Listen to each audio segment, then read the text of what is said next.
Yaani mimi ukinikubalia, yaani mimi naenda kupeleka pale Memko na kuunganisha Memko pale unaanza kushuti. Kweli? Kwanza utakuwa star. Kabanda vipi? Ni kweli ni wewe jamani, utanipeleka kweli Memko? Mimi napenda kuigiza kweli, akia Mungu vile kama utanipeleka mimi nitakubalia kila kitu. Sasa wewe usijali kuhusu. Kwanza unavyoona Steve yule nimemuunganisha mimi pale. Hata kina Steve? Wakina Ndaro pia? Ndaro nimempeleka mimi. Mimi nataka huko na mimi nikaigize. Tena Ndaro alikuwaga ni mwalimu, alikuwa anajitolea tu, kuna kishule fani kule ndani alikuwa anajitolea, alikuwa analipa ndogo, nikamwambia twende Memko hapa dogo, nikampeleka dogo pale. Ndaro kina kidege wale wote nimeunganisha mimi.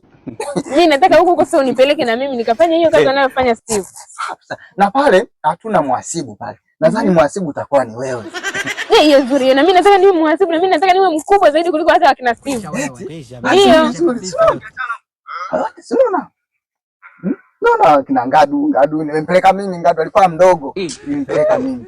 Na mimi nataka niende huko. Na mimi nataka nisikose hiyo nafasi. Nipeleke mimi nitakubalia kila kitu. Ndio. Basi itakuwa vizuri. Yaani wewe usijali kuhusu hilo. Hilo limeisha. Nitafurahi sana ukinipeleka. Unapenda kwenda Memko? Ndio, napenda. Jamani, na mimi napenda. Napenda na mimi nipeleke. Haya basi usijali kuhusu hilo eti. Kweli? Haya, usiwaze. Na mimi nataka unipeleke huko. Ila Memko. Unaona? Nimeona na mimi nataka huko unipeleke. Na mimi nataka huko jamani. Huko. Asante, nitapata nafasi tena hii naenda kwa kina Steve. Na mimi nakuwa mkubwa sasa. Nitakaa hapa mtaani watanijua. Amekwisha.